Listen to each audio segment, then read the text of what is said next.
Bem-vindos ao podcast É a Mãe. Aqui neste espaço, as jornalistas Bárbara dos Anjos Lima, Camila Borowski e Juliana Tiraboski promovem conversas, trocas e reflexões para uma maternidade mais acolhedora. Olá, esse é o podcast É a Mãe e eu sou a Bárbara dos Anjos Lima. O tema do nosso episódio hoje é desmame, um momento crucial na vida de um bebê e também da mãe lactante. Se antes esse momento era forçado, junto com uma certa idade, a introdução alimentar, e se você quer saber mais sobre introdução alimentar, pode ouvir o episódio da semana passada.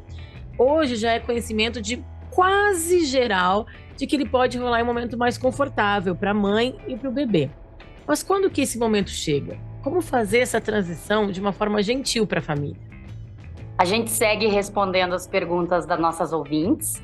E hoje a dúvida surgiu do nosso grupo do Telegram, que, aliás, se você não está, manda um inbox para o nosso Instagram, podcast É a Mãe, que a gente te manda um convite.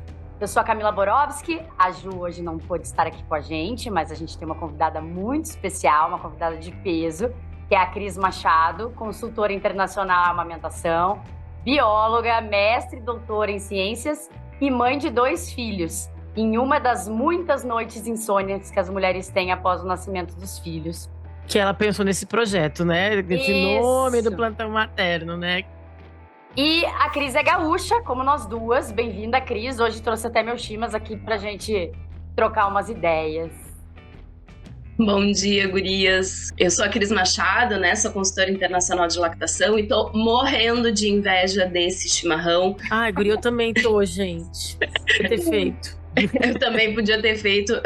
Peço desculpa para as nossas ouvintes, essa voz meio esquisita, mas como boa gaúcha com oscilação climática, tô aqui num baita de um resfriado.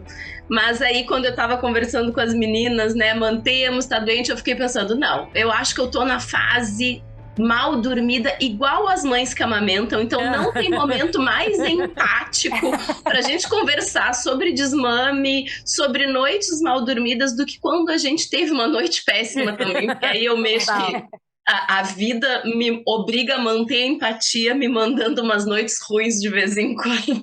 Muito bom. Cris, teus filhos têm quantos anos agora? Então, eu sou mãe dos alemães, né, como eu chamo eles nas redes sociais lá do plantão materno. O Henrique tem 14 anos e a Júlia tem 9 anos, né, e o nome surgiu disso. Eu sou uma mãe solo, me separei do meu segundo marido quando a Alemoa tinha 4 para 5 meses.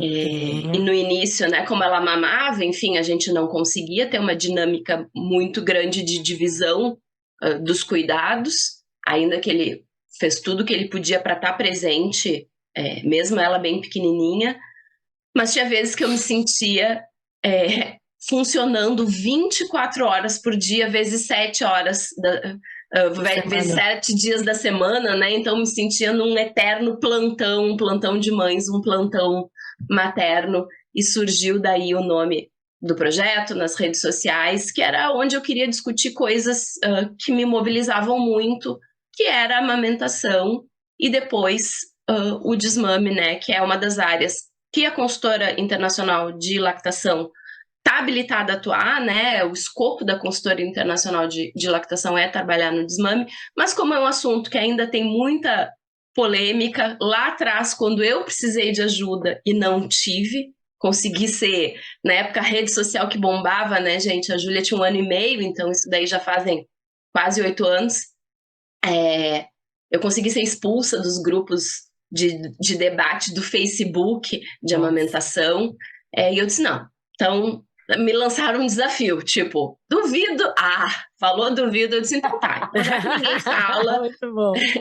Eu vou falar e vou estudar sobre esse assunto para poder ajudar outras famílias, né, Bárbara, como tu mesma falasse, para a gente não ir por um caminho do lugar comum, passar babosa, pimenta. Tem que ter uma forma mais gentil para a gente trabalhar sobre isso, né? Então, Cris, eu quero te contar justamente isso. O relato de uma dessas ouvintes que me deixou um pouco... Eu não sei qual que é a melhor palavra, eu não quero ofender a ouvinte que dividiu a história dela, mas me deixou incomodada. Eu, particularmente, Cris, não tenho experiência com desmame, porque a minha treta da teta foi outra. não conseguia amamentar, fiz relactação. Aliás, na época, eu até entrei em contato contigo, mas a gente não conseguiu conciliar as agendas aqui em São Paulo. Eu tinha umas amigas em comum que foram atendidas por ti, são só elogios. Mas, enfim, a ouvinte contou que fez alguns truques para desmamar o filho de 2 anos e 4 meses. Falou que o gato tinha arranhado, dado uma mordida no seio. Aí uma outra contou que tinha uma barata na casa. E aí, Camila, eu lembrei de uma pediatra que tu foi uma vez que te falou para colocar esmalte vermelho. Ela falou, coloque esmalte vermelho que é tira e queda. Aí tu coloca e fala, ai, mamãe acabou, Tetê se foi. Mamãe está muito machucada. Eu falei assim, eu nunca vou fazer isso, gente, que horror. Aí foi quando eu abandonei essa pediatra, inclusive. E aí eu fiquei assim, de novo, eu não quero.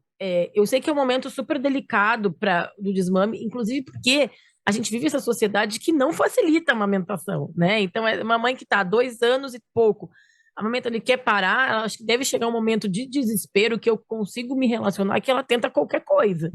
Mas aqui a gente está aqui justamente para ela não precisar tentar coisas tão radicais. É meio estranho esse tipo de processo, né? Não tô sendo muito purista aqui, Cris. Não, eu acho que é um tema super importante, né? E para essa ouvinte que trouxe essa história, é óbvio que a culpa não é dela, porque nós não temos ferramentas quase para trabalhar com o desmame, nós não temos instrumental. Se os profissionais da saúde, como a pediatra que orientou a Camila a passar um esmalte vermelho, ainda acham que isso é um caminho viável, como que uma reles mortal de uma mãe que está exausta, que está cansada, que não sabe muito bem o que fazer, vai se instrumentalizar, né? Mas eu sempre busco por ser super didática, às vezes dando exemplos bem bobos, mas eu preciso que as nossas ouvintes entendam o que eu estou falando, né? O desmame ele é muito comportamental. A amamentação ela é um aprendizado. A gente pode. É um assunto que eu gosto muito de falar, então vocês me cortem, porque senão eu vou para a área mais teórica. Mas, da mesma forma que ela é um aprendizado, a gente precisa entender que a criança foi ensinada a fazer as coisas de um certo jeito e que não vai partir dela mudar. Mas, claro que essas técnicas causam aversão. Eu gosto de fazer essa analogia. Eu sou alucinada por café. Café preto sem açúcar. Imagina se, por qualquer motivo de saúde, eu precisasse reduzir o café. Imagina se o meu médico criasse um método de aversão ao café. Eu tenho medos, gurias, 2 medos absurdos na minha vida. Eu sou bióloga, né, como a Bárbara falou, sou doutora em ciências, vivia no campo, já levei picada de cobra. Assim, pego mercê, entrava em caverna, passava por ninho de morcego, uma loucuragem. Mas tem 2 coisas que me deixam com muito medo, daquele medo de fiasco, barata e ET. Eu também tenho medo de ET. Né, eu também tenho muito medo de ET. Todo mundo tem direito a acreditar numa bobagem na vida. O meu é medo de ET. Medo irracional. Mas, enfim, eu também tenho. Enfim.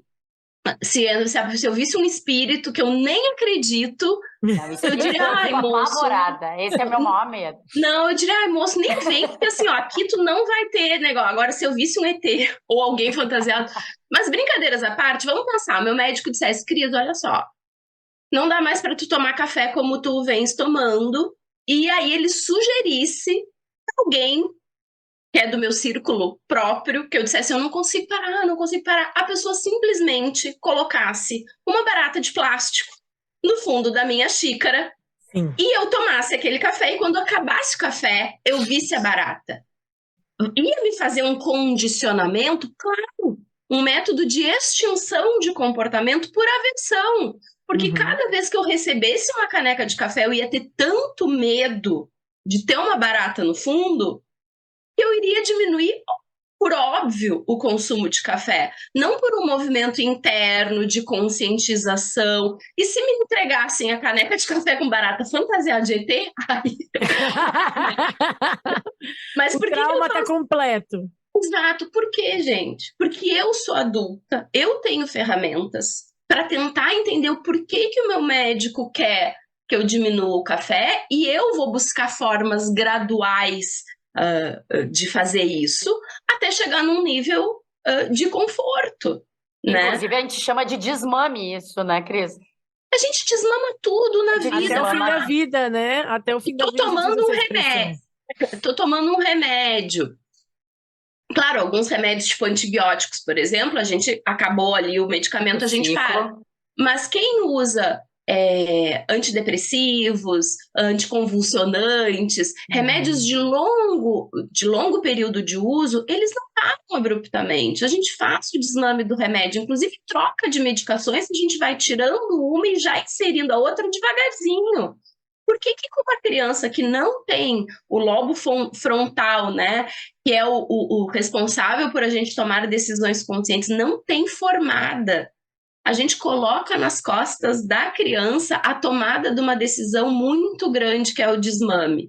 Então, a gente cria um método abrupto, extremamente aversivo. Vai funcionar? Vai funcionar.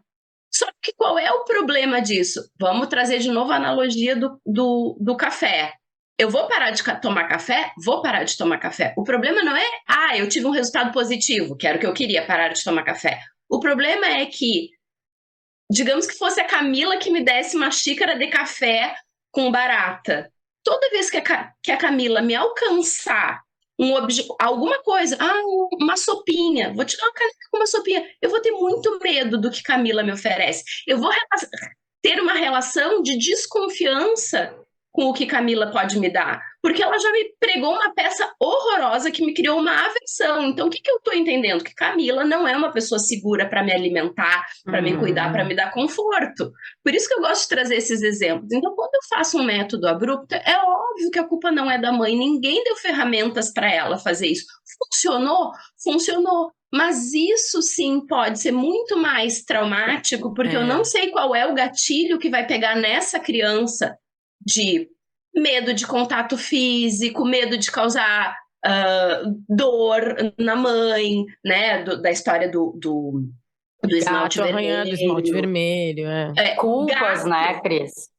Gente, é óbvio que eu não vou querer aniquilar o amor da minha mãe. Então, se o gato arranhou a teta da minha mãe, eu vou odiar gatos para o resto da minha vida, porque eu não posso odiar minha mãe, eu quero odiar o gato, então eu vou transferir isso. Isso é muito importante para as nossas ouvintes entenderem. A gente tem que se responsabilizar quando a gente quer mudar um hábito de uma criança, sendo um guia desse processo, né? E eu acho...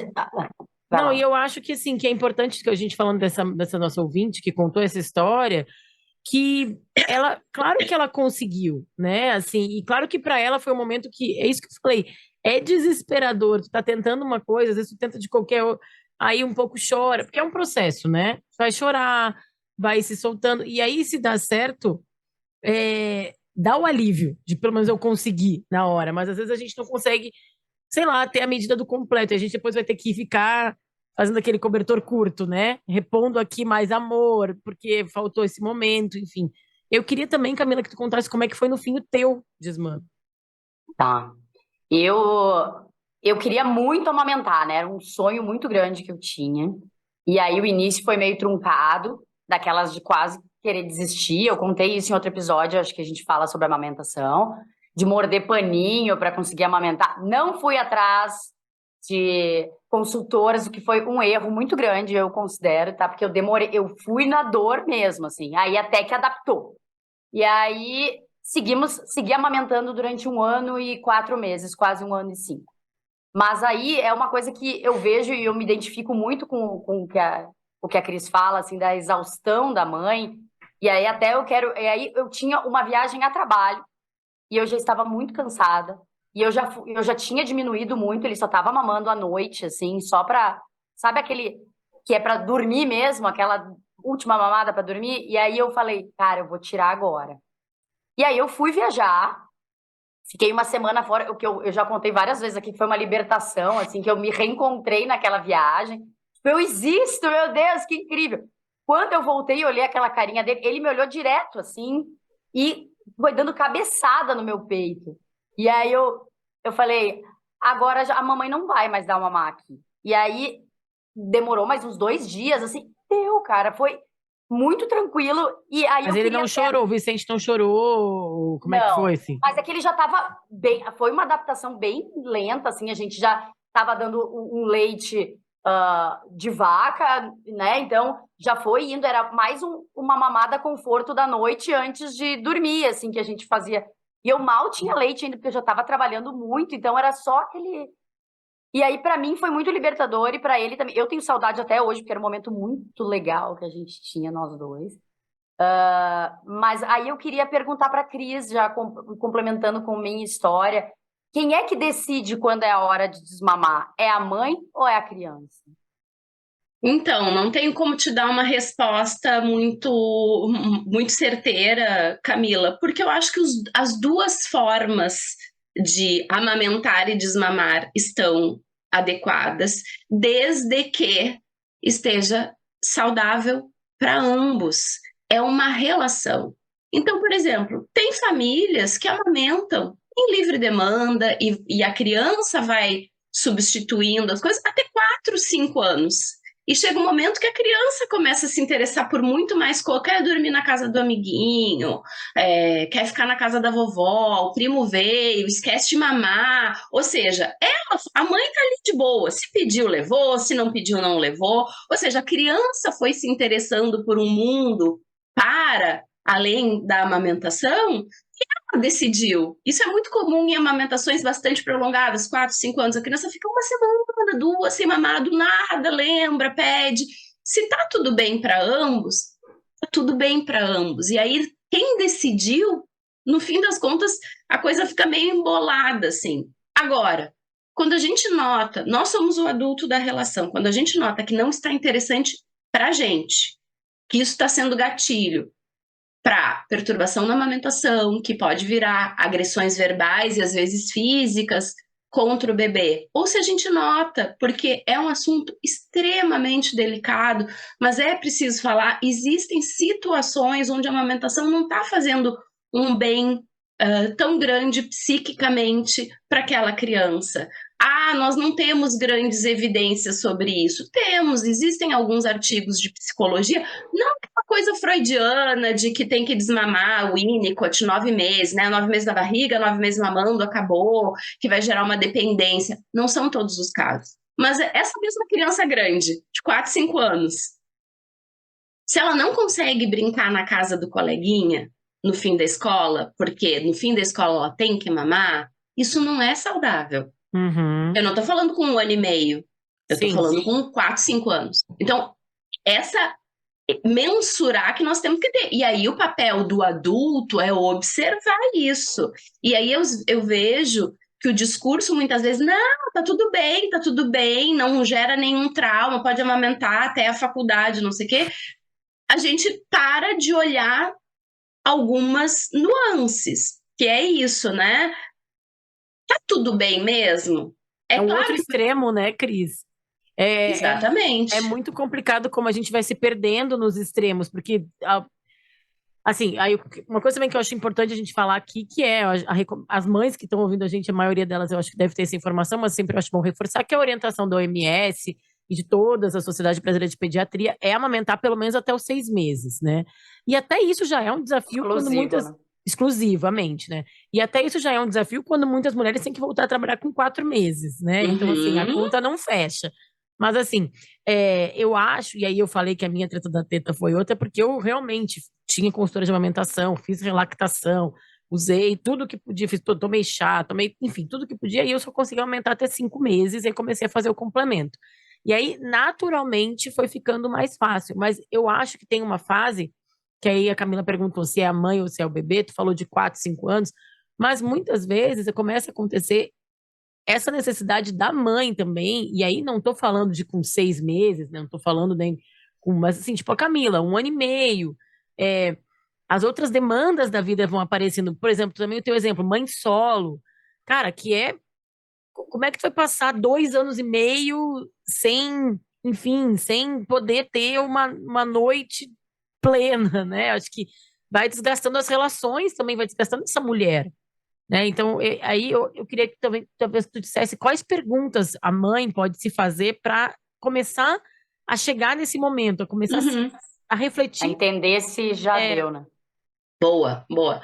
Só um comentário antes. Eu amamentei 2 anos e meio, mas até 1 ano e meio em livre demanda total, dia e noite. E foi aí a minha busca, porque a minha saúde física e emocional, né? Separar com um bebezinho tão pequeno. Eu dava aula numa universidade, num ambiente muito masculino, né? Eu dava aula nas engenharias, vocês não têm ideia o número de vezes que eu tô dando aula e daqui a pouco eu vejo. Quando eles ficavam quietos demais, eu já pensava, eu já sei o que aconteceu, só homens. Vazou. Tá vazando. Exatamente, aí tô lá dando aula, metodologia científica, gestão ambiental, ficava em silêncio, eu só baixava, assim, toda vazada de leite, né? O que eu ia fazer? Às vezes eu levava a camiseta, às vezes gente, vocês são homens adultos. Tu aguenta. Devem ter passado por isso. A mãe de vocês deve ter passado por isso também, porque, e é muito curioso isso da minha história particular, foi que minha mãe me amamentou até os 2 anos e meio também, até engravidar do meu irmão, mas quando chegou a minha vez eu não consegui fazer igual. Mas enfim. E aí, enfim, eu tava muito mal de saúde física, eu acabei... Mas nessa época ela amamentou livre demanda até o quanto tempo da... 1 ano e meio, livre demanda, entre aspas, né? Porque quando eu tava fora, ela não mamava. Isso é uma coisa importante das famílias. Eu adoro quando as famílias me dizem isso. Ele não tá em livre demanda, porque quando eu trabalho ele não mama. Eu digo, amiga, ele está em livre demanda. Afinal, se quando tá contigo, tá mamando o tempo todo, na tua ausência, não é isso que limitou. Então era isso, né? Tava em livre demanda, dava aula à noite. Não tava o objeto da pessoa, de mamância. Quando o buffet tá fechado, não tem almoço. Quando o buffet tá aberto, tem almoço. Né? Exatamente, era buffet livre. Então, claro, quando ela não tava comigo, que eu tava na universidade dando aula de manhã ou de noite, ela não estava mamando, né? Mas a minha saúde estava péssima e um dia voltando, eu fiz uma otite nos 2 ouvidos, afetou o labirinto, foi um horror. E voltando da universidade com uma pasta gigante de provas, me sentindo muito mal, com febre, eu desmaiei nas britas do estacionamento aqui. Nossa. Me ralei toda, assim, ralei a cara e eu disse, este nível não dá mais. Esse nível de ativismo, porque eu venho de uma história muito difícil de amamentação do Henrique. Então, com a Júlia, eu fiz todo um caminho para garantir e eu estava imersa ainda no discurso de livre demanda até quando ela quiser. O OMS fala até 2 anos ou mais, vai ser assim. E aí precisou eu levar um coice da vida para fazer aflorar em nível realmente superficial, físico, algo que lá dentro já estava que não tá legal. Então, o que a gente tem que começar? A vida te deu um empurrão, né? Assim, não, foi nem aquela voadora no meio das costas. Foi tentando dar os sinais assim com carinho, mas quando não deu mais, foi tipo voadora mesmo. Foi porque, né, claro, eu ainda me sentia muito puérpera, eu estava imersa no puerpério. Então, mesmo sendo mãe solo, eu e o meu ex-companheiro, a gente tinha acordo dela não pernoitar ainda na casa dele, de comum acordo. Ele ficava o dia todo, ficava sábado e domingo, mas trazia lá para casa. Eu não tinha vontade ainda de me relacionar com outras pessoas. Eu estava bem puérpera, mas estava começando a coisas desse tipo, assim, eu não quero vir da aula e minhas tetas ficarem vazando. Não... Sim. Então, quais são as perguntas que a mulher se faz, né? Eu acho que quando a gente começa a dizer, eu amo amamentar, fazer o discurso pro outro. Nossa, meu filho tem 1 ano e insira quantos meses. Aí tá conversando, né, numa roda de conversa com as amigas, a criança não tá junto e diz, nossa, eu amo amamentar, que transformador. Que é isso que a gente diz, cara, eu achava o máximo. Eu tive uma experiência muito bem sucedida na segunda vez de olhar as dobrinhas da Lemou e dizer, eu fiz. Eu que fiz, sim. Né? Enfim, então eu pensava assim, cara, eu tenho um super poder, eu sou muito, muito poderosa. Eu faço leite alimenta. E eu dizia, eu amo amamentar. Mas quando eu chegava para buscar ela na escolinha, ela dizia, quer ir o meu mamar? E eu já pensava, ai, que saco. Por que tu não quer outra coisa? E esse é um primeiro sinal que a gente pode começar a pensar que aquilo não tá legal. Ou para as mães que trabalham fora, ou as mesmas que estão em home office, mas começam a se enrolar para encontrar a criança. Dá uma evitada, né? Dá uma voltinha. O horário de buscar na escolinha é 5h30, mas já que a escolinha tá paga até às 7, eu vou tomar um cafezinho antes de buscar, vai buscar mais tarde. Ou tá com a babá, aproveita e começa a aumentar os intervalos sem querer. A gente se dá conta que a gente tá evitando a situação, esse é um momento de reflexão. Eu quero desmamar ou eu quero mudar a relação de amamentação como ela está agora? Porque o problema é que quando a gente fala de desmame, gurias, a gente pensa que é sair do 100 para o 0. É radical, né? Cortar. Não é. Sabe que tem uma amiga minha que ela desmamou pensando que ela estava com saudade de usar aqueles peitos dela sexualmente, porque ela não conseguia mais olhar para o peito dela dessa forma. Assim, ela queria que ele voltasse a ser meu, porque eu sinto que ele está sendo só do outro, sabe? Então, queria voltar, que é um reencontro, né? Eu acho que essa parte que a Cris está dizendo, que mesmo com 1 ano e meio, ela ainda se sentia muito puérpera, eu me sentia assim também, que eu acho que eu fui querendo, com saudade de mim, sabe? Fui entendendo que eu tava num limite, assim, tipo, ai, que saudadezinha de ser só eu e poder fazer o que eu quiser sem precisar voltar correndo para uma criança que já consegue comer Tanto uma é que foi uma carninha, viagem que fez uma marca, né? Uma viagem, uma separação física, Foi que também, mesmo. como o caso da Cris, que foi, tipo, a vida te empurrou. Teve uma viagem de trabalho que teve que ficar uma semana fora, e aí, tipo, cara, são prioridades, né? Não tem E a assim, Cris, a vida empurrou mesmo, a vida né? empurrou A vida. voadora, né? E aí, Camila, pegando a tua história, que eu amei, porque eu acho que é importante também as nossas ouvintes escutarem isso, né? Tu ficou uma semana fora, o Vicente tinha 1 ano e 5. Tu chegou em casa, ele te olhou e pediu teta.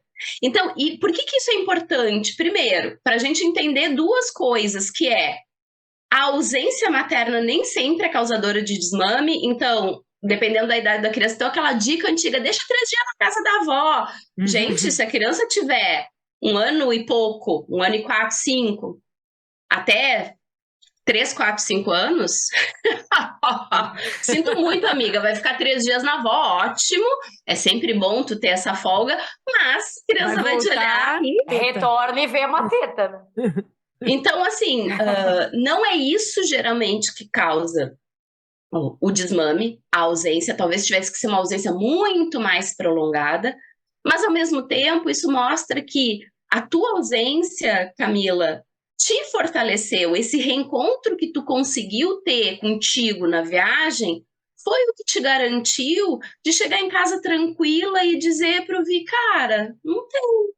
Seguiu o desmame, né? Né? Então eu não acho que o que eu quero deixar claro aqui para quem está escutando não acho que viajar, se ausentar da criança é ruim, não acho. Eu acho que ele não é um método de desmame, achando que a criança vai te olhar e dizer, realmente, eu nem me lembro mais do TT. A maioria olha para a mãe e já pede, mas pode ser uma ferramenta para a gente ter um gás e refletir.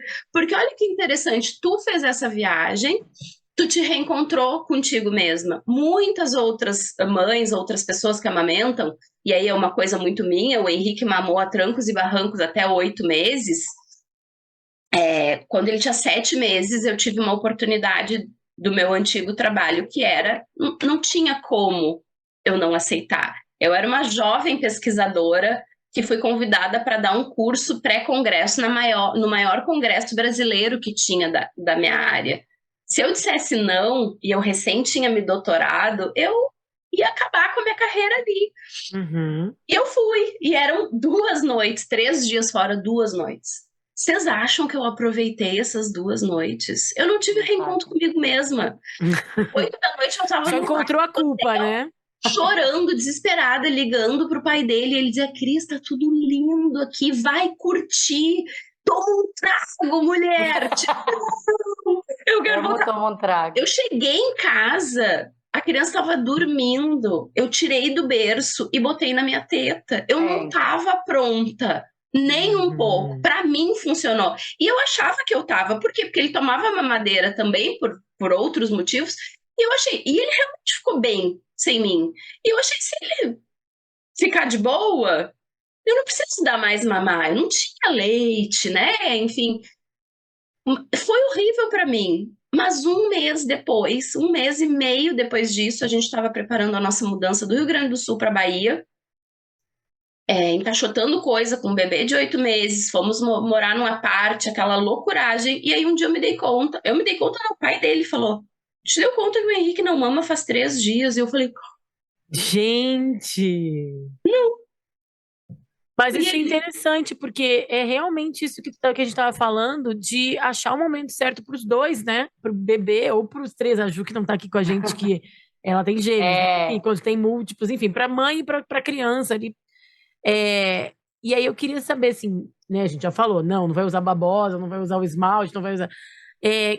Tem alguma coisa, uma ferramenta que tu recomenda mesmo? Algum processo para diminuir? Tu falou que o Henrique já tomava mamadeira, por exemplo. Será que nessa hora pode? Porque todo mundo fala no começo, não vai fazer a confusão de bico, mas será que nessa hora a confusão de bico é bem-vinda, porque vai fazer a transição, enfim. Tem uma ferramenta muito poderosa que é a linguagem. Assim, a mamadeira, né, gente, eu não acho ela um instrumento bacana pro desmame. É claro que no meu caso, que entrei com mamadeira com 1 mês, uma criança que tinha a língua presa, 15 anos atrás, ninguém falava disso, né? Não ganhava peso, desnutriu, etc. Foi o caminho. E claro, no caso dele, houve uma substituição. Não foi um desmame natural. Isso as pessoas têm que ouvir. Se dizem, que 1 mês e pouco depois, ele tomava mamadeira, ele mamava em poucos momentos quando eu estava parada, como eu não estava parada, não mamou. Não foi um desmame natural. Ele não chorou. Todo mundo acha que desmame lindo, natural. Não foi. Ele substituiu pela mamadeira, que era fonte de alimento. Meu peito era fonte mais de conforto ali. Na loucuragem, ele perdeu esse lugarzinho. Então, eu não acho... Vamos falar de crianças maiores de 1 ano, né? Porque isso é uma coisa bem importante da gente deixar posto aqui. O leite humano, ele é o principal alimento da criança até 1 ano de vida. Então, mexer em mamadas antes de 1 ano de vida, tu pode colocar esta criança em risco nutricional. Então, é óbvio que eu não vou julgar a mãe que deseja, a mãe que precisa, por N motivos. Eu gosto de deixar muito claro, fórmula não é veneno, tá?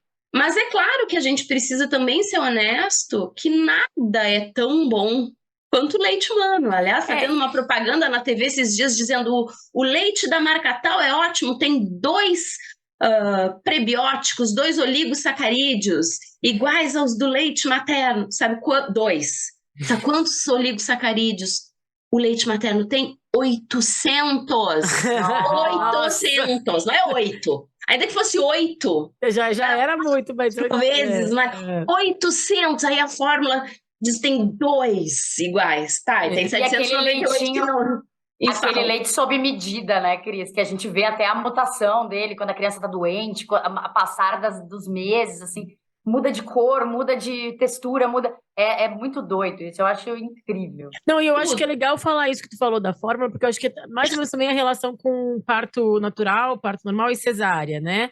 É isso, tipo, a gente sabe que inclusive tem crianças que, enfim, são adotadas, crianças que são de casais homoafetivos, né, 2 homens nesse caso, que não vão ter ali o leite materno à disposição. Então, eu acho que existem vários casos e que a fórmula entra até para salvar a vida do bebê, mas deveria ser a exceção, assim como a cesárea deveria ser a exceção, né, e não o padrão. E aí, enfim, então, assim, né? Pensando nisso, pensando numa criança maior de 1 ano que não usa, vamos pensar no bebê hipotético que nunca usou mamadeira, que nunca tomou fórmula, né? Que é peito e prato. Essa criança não precisa entrar com uma mamadeira, porque a mamadeira vai trazer mais prejuízos. Alteração de arcada dentária, a gente sabe que a fórmula ela tem açúcares adicionados. Não, mas diz que não tem açúcar. Maltodextrina é uma forma de açúcar. Pode dar cárie da mamadeira, enquanto o leite materno não causa cárie. A fórmula, né, teria que, em tese, escovar o dente na madrugada. Então, tu não mudou um hábito. A criança, pode parecer vantajoso a criança que acorda 3, 4, 5 vezes, 8 vezes para amamentar durante a noite. Um outro cuidador ir lá dar uma mamadeira pode parecer bacana para a pessoa que amamenta, porque pelo menos ela saiu da jogada. Mas isso traz um prejuízo para a criança de desenvolvimento orofacial, de alimentação, né? Então, por que eu digo que é a linguagem? Porque a gente precisa entender, e aí eu gosto de fazer essa analogia, que a amamentação ela é um banquinho de 3 pernas. Sabe aquele mocho? Aqui no sul as gurias vão entender. Mochinho. Sim. Mochinho. Se você ouvinte não é gaúcha, Dá um joga Google, no mas Google. aquele Dá um banquinho Google. de madeira de três Aquele banquinho de madeira que tem 3 pezinhos Sim. é o famoso mochinho, tá?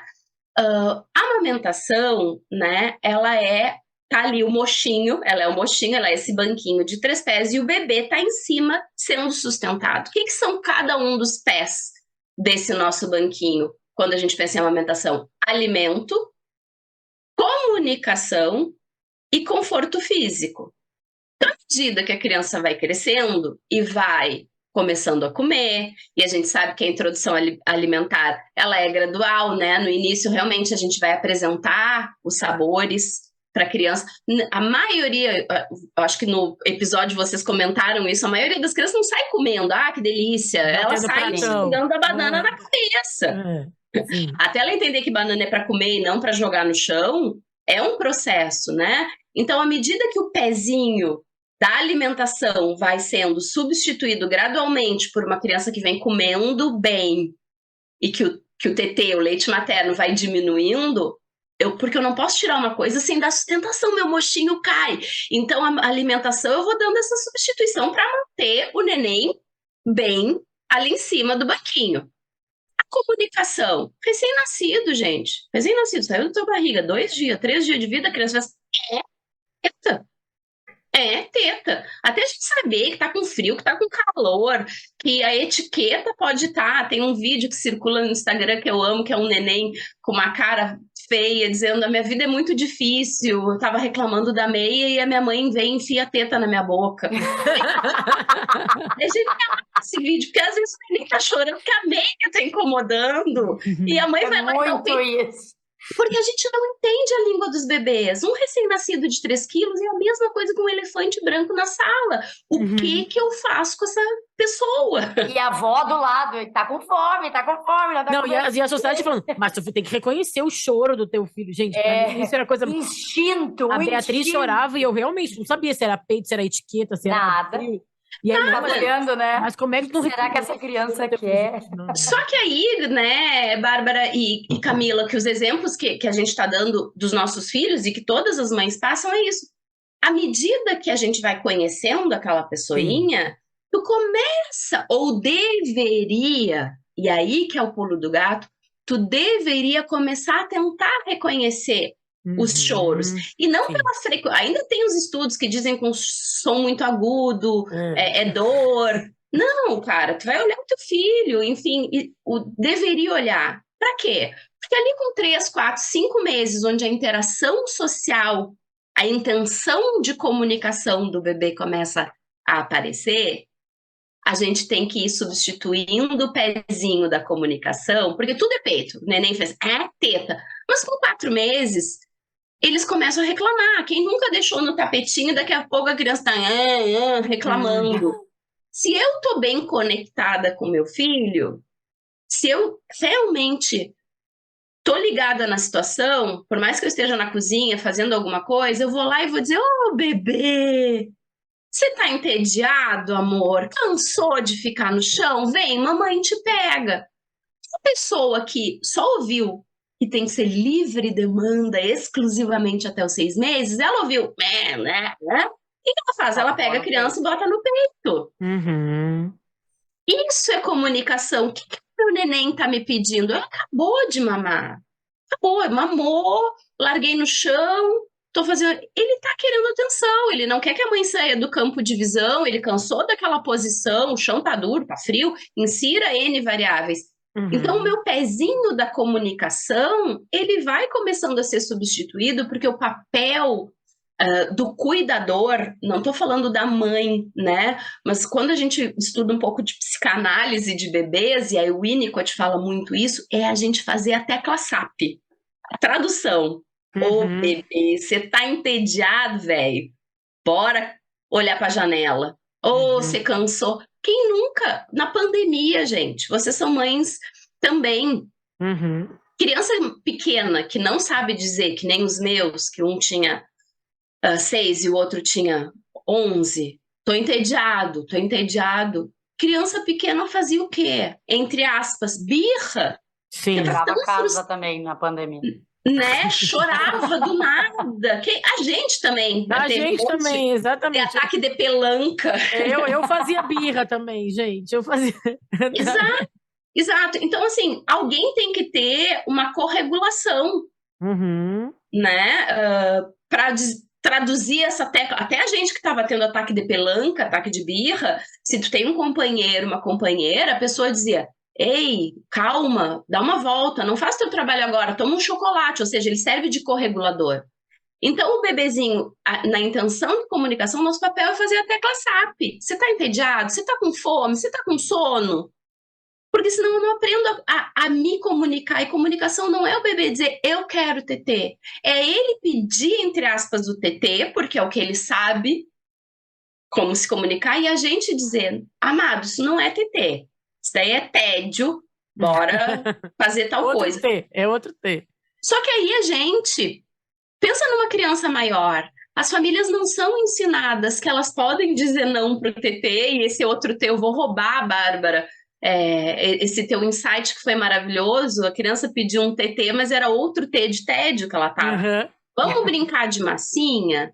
Vamos pintar? Só que a vida às vezes nos engole, a gente sabe, é verdade, a gente precisa ser honesta, que às vezes a gente usa o peito para sentar e poder olhar o Instagram da Cris no plantão materno, porque a criança não para. Então tu desmamar é tu investir na comunicação, na troca. E o último pé do nosso banquinho é o conforto. No início, gente, esterogestação, o bebê estava no útero, o topo da cabeça dele encostava numa parte da mãe, o nariz encostava, a bunda encostava, ele estava assim. Nascer é uma experiência sensorial útil, louca, porque tu sai da contenção total, onde tá sempre a mesma temperatura, onde tu tá escutando a voz da tua mãe o tempo todo e onde tu nunca sentiu fome, porque o cordão tá passando alimento 24 horas por dia. Pensa que loucura sensorial é essa, tu sair, tu não tem contenção, e aí a criança começa a ter aquele reflexo do susto, que é o reflexo de Moro, que é uma imaturidade, tu sente fome, tu sente calor e frio, que é óbvio que a criança não sabe que é calor e frio, mas ele sente que a vida tá muito... desconforto, ruim, né? A vida tá muito ruim. É tu ser arrancado da tua casa e jogado no meio de uma avenida cheia de gente no Japão, pelado. Tu vai ficar pensando, gente, como é que eu vim parar aqui? O que eu faço agora? Eu me tapo as minhas partes pudendas, eu me levanto e peço ajuda? Que língua... eu fico imaginando que é mais ou menos isso que acontece com o essa imagem é maravilhosa. Né? Então, por que ele é conforto? Porque o TT, ele te dá essa sensação de útero. Tu tá com a boca plugada no seio, ou seja, o alimento está fluindo, parou a fome, tu tá contido, de novo teu nariz toca, teu bumbum toca, porque a tua mãe te toca o tempo todo. Tu tem o sensorial do nariz, né, o olfato, a criança está sentindo o cheiro da mãe, que é um cheiro e um sabor que ele já conhecia via líquido amniótico. Então é óbvio que o TT ele te dá todo esse conforto físico, sensorial. Só que à medida que a criança cresce, a gente pode ir substituindo o conforto físico sensorial via leite, via seio, pelo abraço, pelo beijinho de borboleta, pelo gelinho no dodói. Então, a gente precisa fazer a substituição dos nossos pezinhos, do nosso banquinho, de forma gradual para o bebê estar sempre seguro. O trauma não vem da substituição. O trauma vem da gente arrancar um pezinho, abrupto. Cabeça no chão. Até a gente reerguer ela... Desculpa. Não, é isso. Até a gente reerguer ela, é isso que machuca. O capote, o tombo. Isso. E então, não a substituição. Na ideia de, tipo, a partir dos 2 e pouco, que a mãe se declara exausta, que não aguenta mais, está no limite, passar um tempo de qualidade com essa criança, brincar, passear, jogar uma bola, blá, blá, blá. Isso, em tese, substituiria esse carinho, esse afeto, esse Total. Total. Só que a gente precisa entender que se a criança foi ensinada a resolver todas as tretas da vida dela de 2 anos no peito... Não é... A criança caiu. Aí ela sempre vem correndo e já puxa a roupa da mãe para mamar. É óbvio que na primeira vez que ela cair e tu vier acolher e disser, vamos botar um band-aidzinho. As mães, as famílias têm que parar de achar que a criança com 2 anos vai te dizer, é verdade, eu não preciso de TT, eu preciso de um band-aid, Zênia. Ai, gente, como é que eu tinha pensado isso antes, mamãe? Bora, band-aid. Né? Não, gente, a criança vai chorar e ela vai ficar furiosa. O nosso papel não é dar o TT, o nosso papel é reforçar. Ai, amor, eu não consigo te dar o TT agora, mas aí a gente tem que usar o lúdico, o pulo do gato. Mas a gente tem o band-aid das princesas ou dos Transformers? Qual que você quer? Eu quero TT. E aí tu tem que ter uma paciência de budista para repetir. No primeiro dia tu vai repetir 94 vezes. Princesa ou Transformers e vai acolher um choro. No segundo dia, tu vai repetir só 40. E no terceiro dia, a criança vai vir correndo. Band-aid, princesa! Não, eu ia te perguntar justamente isso, Cris. Tem um período de desmame, assim, 3 dias eu achei meio mágico, assim, mas Mas, assim, é o melhor dos mundos. Tem um período, um tempo que é ok, que até pra mãe... eu acho que eu tô fazendo pouco, porque eu acho que a gente começa a fazer, faz uma vez o band-aid, aí a segunda vez já não consegue, né? Mas depois que ela decide mesmo, quero fazer o desmame, tá na hora pra mim, tá na hora pra ele, isso pode durar quanto tempo? Nós não temos um tempo máximo, tem processos de desmame que vão meses. Se a família tá de boas com isso, do dia que ela começou a pensar livre, saiu da livre demanda, que é começar a responder ao pedido da criança, né, aquela comunicação de outras formas, até parou, meses, anos. Mas o que a gente tem como mínimo, né? A gente importa esse conhecimento da análise do comportamento, que é para uma coisa virar um hábito, que é aquilo que a gente faz sem nem precisar pensar muito, são pelo menos 2 semanas, 14 dias. Então é óbvio que no primeiro dia do band-aid a treta vai ser horrorosa, no segundo dia vai ser ruim, no terceiro dia vai ser ótima, no quarto dia vai ser tão horrorosa quanto o primeiro, no 6º dia a criança já pede band-aid, no 10º dia chororô de novo. Ou seja, até a gente sacar que a criança já se ligou, são no mínimo 2 semanas. O já se ligou não é ela não pedir. 15 dias, vamos seguir usando o exemplo do band-aid, ela caiu, ela vai seguir pedindo TT e tu vai dizer, amor, o que não é TT, é band-aid. E ela vai dizer, tá.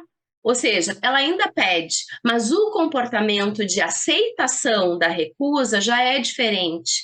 Isso é importante as famílias saberem. Não quer dizer não parar de pedir, mas a aceitação do conforto vai ser mais fácil. Eu queria fazer umas últimas perguntas aqui, porque nosso tempo está acabando, mas eu tenho 2 perguntas que eu pensei agora, que até se relacionam comigo. Uma é que o desmame também, um pouquinho sobre desmame noturno, que eu acho que é um pouco bem mais difícil, né, porque não tem essa conversa na madrugada, ninguém tá com paciência para pegar band-aid, mas tem que ter, mas enfim, acho que tem que ter. Mas é muito mais fácil tacar no peito e dorme logo, por favor. Porque eu também tô com sono, eu quero dormir. E uma coisa que eu acho interessante, que se relaciona comigo, é que existe desmame também para criança que toma mamadeira, né? Sim. Que é o que eu tô passando agora com a Bia. A Bia, ela ainda toma mamadeira à noite, fez 5 anos. Pra dormir, ela tomou uma mamadeira. E a gente tá nessa conversa agora, desde que ela tava com 4 anos, ela falou, quando eu fizer 5 anos eu vou parar. Ela que deu esse prazo, né? Só que aí chegou os 5 lá, mamãe, já chegou os 5, acho que eu não tô preparada ainda. Mas eu acho que até é importante a gente falar que o desmame a gente põe no peito, acho que é o maior, mas também tem esse da mamadeira, né? Que também é importante a gente dar pelo menos uma passada por isso. Muito boa. Vamos falar antes de dar mamadeira, porque eu quero finalizar com esse assunto que eu acho que é genial tu trazer. A Camila falou um negócio super importante do desmame noturno. Se eu botar no peito, eu resolvo rapidamente. Então eu acordo 8 vezes, mas em 5 minutos dorme. Aí, gurias que estão escutando, você não vai conseguir um resultado, uma coisa quase coach, não me mate, não curto, mas assim, você não vai conseguir um resultado diferente fazendo exatamente a mesma coisa. Então, sim, diferente de educadoras de sono, por exemplo, eu entendo o desmame como uma mudança de um comportamento. Se a criança está condicionada a dar uma sugadinha para voltar a dormir, no primeiro momento eu vou tirar essa sugadinha. E isso vai investir em ela não vai dormir. E tá tudo bem, se preparem para a rave. Não tá tudo bem, Cris. Não tá, mas é que não Mas tá tudo bem, mas assim, emocionalmente para isso, né? entre ficar chacoalhando uma criança que tá urrando para dormir e não vai dormir bem, se ela dormir de cansada, e tu tirar do ambiente ansiogênico, vai na janela, tá escuro, o Piu-Piu tá dormindo, o Al tá dormindo, o TT volta quando o sol vier, a mamãe pode te dar uma água. Ou seja, no início, gente, o investimento não é em fazer dormir, é fazer não mamar. Isso que eu quero que quem tá nos ouvindo escute. O desmame noturno não é sobre dormir num primeiro momento, é sobre não mamar. Ô, Cris, e para isso, as pessoas às vezes jogam, quando não são as mães solo, provavelmente... Eu, no meu caso, às vezes quando eu não queria, eu mandava o marido ir. Porque eu achava que isso também era um facilitador. Tipo, entendeu que a teta não foi, tá? Talvez tenha sido uma coisa errada, então. Talvez tenha que ser a própria mãe para dizer que está lá, mas não vem o leite. Eu não acho errado. Eu acho que o outro cuidador, ele deveria estar envolvido no sono da criança desde o dia que ela sai da barriga. Porém, quando isso acontece, nunca aconteceu, sempre ficou delegado a pessoa que amamenta tudo isso, quando o outro cuidador entra em cena, isso não quer dizer desmame, isso quer dizer aprender a dormir com outro cuidador. Então, se o teu marido ia e o Vicente aprendeu a dormir com ele, isso é ótimo, aprendeu a dormir com o papai, isso é maravilhoso, gente. Mas papai se ausenta, papai não quer atender, a criança vai pedir peito, ou seja, não desmamou. É importante a entrada do outro cuidador, muito como um corregulador emocional da pessoa que amamenta, quando ela decidir tirar mesmo. Pô, tu tá lá, na labuta, acolhendo teu filho, o abençoado tá dormindo, gente. Não, aí é... Mas, tipo, ajudar no chacoalho até, né? Chacoalho na hora do chacoalho. Exato, ele vai levar pra costas, sei lá. Massageia. Eu tenho um casal que eu atendi que é a coisa mais querida. A gente fez um grupo, os 13, e um dia eles mandam uma foto de uma caixa de bis, de umas caixas de bis de vários sabores, parcialmente comidas. Eu falei, poxa, sacanagem, né? Vocês mostrando isso e eu nem como bis. E aí ela falou, não, Cris, olha só, toda vez que tá difícil com o fulaninho, que é o bebê na madrugada, o marido descasca, quando eu tô com aquela cara de vou desistir, eu vou dar peito, ele descasca um bis e bota na minha boca, vai dar uma dopamina alta. E aí eu achei muito fofo, que a linguagem do amor dele sempre foi muito da comida, é um casal que gosta muito dessas coisas, e eu achei muito fofo, porque era o jeito que ele tinha. Quando ela olhava pra ele com aquela cara de desespero, ele dizia, já sei, dava um bis pra ela se né, daquele gostinho, e os dois juntos, ou seja, ele tava acordado, o neném deles não aceitava o colo do pai, mas o pai ficou junto, dando conforto pra ela, né? Então isso é muito importante. O outro adulto, ele vai servir como um corregulador teu, mas o desmame, se a gente está falando de fim do mame, quem amamenta é que vai colocar esse fim. E aí, Bárbara, falando na mamadeira, a gente precisa entender várias histórias, tá? Uma criança que toma muito volume na madrugada, digamos, a criança que foi desmamada e usa mamadeira. A gente vai começar a reduzir o volume na madrugada. Então, a criança toma 5 mamadeiras de 120 ml, eu vou ir reduzindo cada 3, 4, 5 dias para 90 ml. Para quê? Porque não é fome. Uma criança toma 500 ml de leite, gente. Não, então só que eu não vou tirar abruptamente. Eu vou reduzir para 90. Quando ela estiver aceitando bem os 90, eu vou reduzir para 60. Tem gente que faz uma técnica diferente que eu particularmente não gosto, que é tu fazer os mesmos 120 de volume com uma medida de pó, que seria de 30, pra tomar água suja. Não faz sentido, porque o volume na barriga é o mesmo. Eu preciso que ela diminua a sensação na barriguinha. Então eu vou ir reduzindo de 5, de 30, eu vou começar a dar 4 de 30, então eu vou ver que uma das mamadas eu não vou dar. Se a criança não tá com fome, eu vou acolher, nem que ela fique acordada até a próxima mamadeira. E assim eu vou indo. No teu caso muito particular, uma dica que funciona muito bem, Bárbara, e que talvez o pulo do gato esteja aí tu vem conversando com a Bia, mas a Bia não tem maturidade para abrir mão de uma coisa tão importante que é a mamadeira. Então, talvez valha muito a pena tu fazer um calendário, por exemplo, de contagem regressiva e a isso é legal. festa do tchau da mamadeira. Então, filha, chegou nos seus 5 anos, eu sei que você gosta muito da sua mamadeira, mas a gente conversou, então no dia tal, a gente vai fazer o tchau da mamadeira. Todos os dias você vai fazer um X. Nesse dia, você vai ganhar uma surpresa. Pode ser um copo novo, pode ser um amigurumi, pode ser uma festa do pijama com a melhor amiga, com a vovó. Cria um ritual de despedida. E aí, um dia sem a mamadeira, talvez ela chore e ela tenha dificuldade. Para que o calendário serve? A gente deu. E aí sumir Pra com ir as preparando, né? E aí sumir com as mamadeiras. preparando. Porque ter um contorno do dia que ela vai perder é muito mais fácil do que tá na hora de parar. Vamos fazer de novo exemplos, né? Eu sempre gosto que as pessoas entendam o que eu tô falando. Você é casada com homem, com mulher, enfim, tem um companheiro, uma companheira. E ele diz, eu vou viajar a trabalho. Qual é a primeira pergunta que tu vai fazer? Quando? Uhum. Quando? Porque tu precisa te organizar, né? A minha é quando tu vai voltar. Mas é o quando, né? Quando? Deixa de ser quando. Imagina se tu dissesse, Camila, pro compa, tô indo viajar a trabalho, quando volta? Who knows? Sei lá. Sabe? Depende Um do que dia. rolar lá. Um dia. Isso desorganiza, porque ele precisa ver rede de apoio com o Vicente. A gente tem compromissos da vida adulta que o quando preenche, né? Então, se eu fico dizendo... Se a pessoa, o outro adulto que tá contigo te diz, eu vou viajar, e tu diz, quando? Não sei. O dia que o chefe me mandar, eu tenho que em 12 horas estar no aeroporto. Vai ficar, cara, eu não sei se eu chamo a minha mãe. Ansiedade do mundo, né? O que eu faço?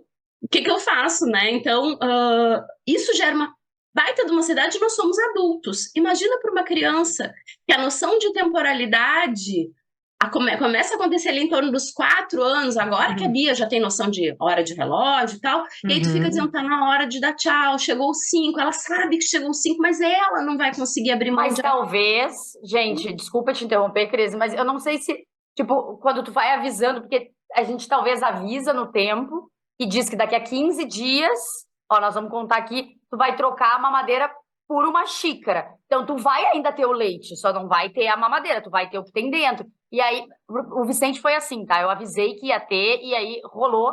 Ele odiou a xícara. E aí, ele parou de tomar leite total à noite, entendeu? Porque não era na xícara, ele queria a mamadeira, ele queria sugar, né? Não, Então, a Bia usa, ela toma outro de manhã, esse é o da noite. De manhã, ela usa o copo o diferente. copo normal. Ah, é o da copão. noite que tem esse aconchego. Aí e aí tem um da madrugada, que esse tá aparecendo menos, mas de vez em quando hoje, por exemplo, foi uma daquelas noites que ela acordou, foi pra nossa cama. Hoje foi aquele dia, gente. Foi pra nossa cama, e aí pediu suco, não pediu mamar, pediu suco na mamadeira. Ah, eu quero suco na mamadeira. Aí meu marido falou, filha, mas é de madrugada. Tararara. Aí chegou uma hora que eu falei, ai, gente, é isso, né? Que a gente também tem que estar comprometida. Eu vou fazer o calendário pra mim também. Exato. O calendário é pra família toda, né? É pra mim, pro meu marido, pra ela, pra todo mundo. Bárbara, é isso, porque com 5 anos, com muito amor e carinho, você vai dizer, perdeu, mané. Tipo, Bia, porque ela não Levanta e sabe. busca água lá, criatura. Eu falei, gente, Bia, você não ganha nem suco, nem mamadeira na madrugada, você pode tomar um copo d'água. Bom, então vou levantar às 4 da manhã contigo, nós vamos esperar até o dia raiar mas pra tomar teu café da manhã. É sede que tu tá? Vai lá, a gente botou o filtro na tua altura, tu consegue pegar água no copinho. Mas aí chegou uma hora que foi um grande debate da madrugada que meu marido, tá bom, eu vou lá, eu pego, eu quero voltar. Mas é que é isso, o desmame também a família tem que ficar preparada para bancar esse pra mim é isso, esse calendário aí vai ser pra todo mundo, já fazer junto. E tem que ser todo mundo hoje, pegando Cris. junto, Eu né? amei essa dica, amei. Bom, falando em dica, vamos para o nosso conselho de mãe, que é o nosso quadro que a gente dá alguma dica de livro, filme, série ou comportamento, enfim, para as nossas mães, para nossos ouvintes, para continuar aqui nesse tema e se aprofundar mais. Conselho de mãe! Gente, a minha dica, eu já vou dar de saída, a minha dica tem uma consultora de amamentação. O que a Cris falou aqui, não, e eu tive, tá, gente? Eu já falei algumas vezes sobre a minha história de amamentação, que foi muito difícil, e para mim fez muita diferença ter uma profissional, uma pessoa que tinha uma ajuda para além do que... Porque tem muita informação hoje em dia, tem muita informação na internet, tem muito livro, só que é um mundo de informação. A gente encontra, vai ter alguém, vai ter uma dica na internet que vai ser, coloca o esmalte no peito, né? Então eu acho que tu tem que ter uma profissional para traduzir aquilo para a tua realidade também, né? Porque a gente passou aqui por alguns exemplos que a Cris trouxe, mas aí a gente tem... Tu pode ser uma mãe solo, tu pode ser uma mãe que trabalha, tu pode ser uma mãe que trabalha longe, que não vai trabalhar à noite, enfim. A criança pode ser autista, então a gente vai usar outras estratégias para conduzir a amamentação e o desmame. Pode ser uma criança atípica, com vários tipos de atipicidade. Enfim, eu acho que ter uma profissional, para mim, me ajudou e também me ajudou na prática, mas também ajudou psicologicamente, emocionalmente, sabe? Porque o meu processo, eu não conseguia amamentar tanto quanto eu gostaria, mas foi muito leve essa decisão, porque eu tinha alguém no meu lado me dando a mão, assim, além da minha rede de apoio, meu marido, minha família, enfim, mas eu tinha uma profissional me ajudando a fazer essa passagem. Então eu acho que nesses assuntos que são tão importantes, tem que ter uma ajuda qualificada. Muito bem. É isso. A minha dica, gente, é um documentário que ele é de 2019. Não é sobre desmame, mas é sobre amamentação. Então, é um documentário chamado De Peito Aberto, que ele foi lançado em 2018, 2019. Hoje tu encontra ele online. E ele é da Graziella Mantanoeli. E ele conta a história de 6 mulheres de contextos sociais diferentes, de histórias diferentes, e que fala das dificuldades, dos preconceitos, da amamentação. Então, eu acho que vale buscar, e eu vou tentar encontrar o link e coloco lá no nosso Instagram também. Boa. Bom, eu vou dar 3 dicas bem rapidamente. Ótimo, muito mais melhor, Cris. Dica de filme, gente, é Tully, T-U-L-L-Y, com a Charlize Theron. É um filme muito importante para todas as pessoas que trabalham com famílias no ciclo gravídico puerperal, para mostrar como a exaustão, como a amamentação pode levar a um quadro de psicose puerperal e como sair disso, porque falar de saúde mental materna é importante. Então assistam Tully, se não me engano ele está no Prime Video. Quando eu assisti estava na Netflix, deixa eu ver. Vai falando. Não me lembro, dá uma olhada, porque eu acho que a última vez que eu vi foi ali. E 2 dicas. HBO, desculpa. HBO tá na HBO Max. Isso aí. Esse filme é maravilhoso. Mas assim, gente, se tu tiver assim, recente do filho, não assiste sozinho, tá? Assiste. Boa. Okay. Assiste. Esse filme é de 2018. Quando eu tive a Bia, minha mãe falou: não, vamos esperar. Daqui 2 meses a gente assiste. Eu assisti com a minha mãe do lado. Assim, porque ele é Genial. Muito potente, né? Muito, vale a pena estar na HBO, só para vocês verem como a gente não é patrocinado pela indústria do entretenimento, a gente não sabe nem indicar, não foi publi.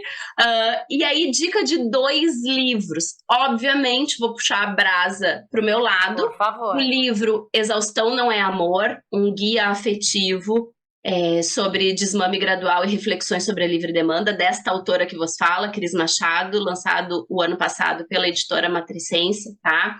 A gente vai falar desde não quero desmamar na volta ao trabalho, quero manter a amamentação, então tem dicas práticas de ordem e armazenamento, como todas as dicas de remoção da livre demanda, desmame noturno e desmame total, gente. A linguagem dele, eu tenho muito orgulho, eu vim da academia, né? Eu sou uma cientista, mas eu tenho muito orgulho de ouvir as pessoas dizerem que ele é um abraço, que a linguagem dele ficou muito, muito acessível.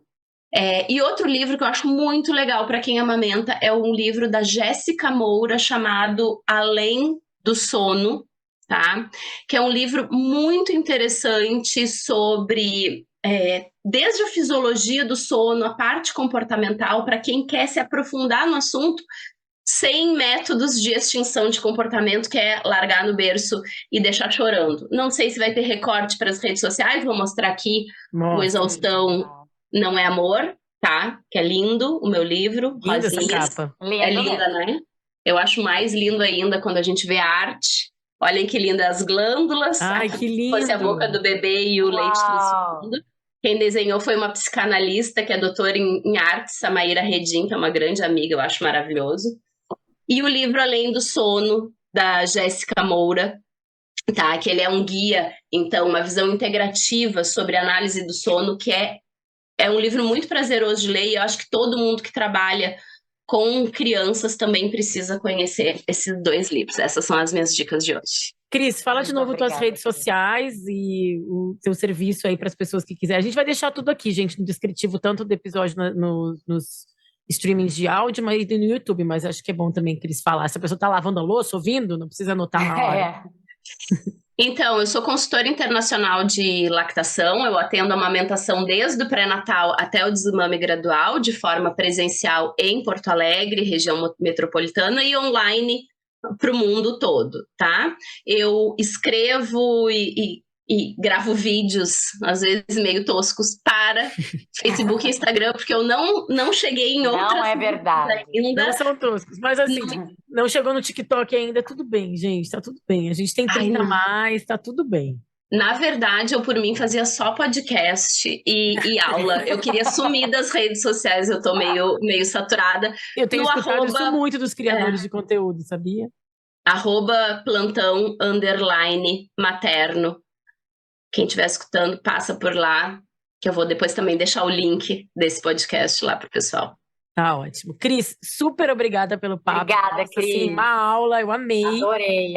As gurias aqui. Amei!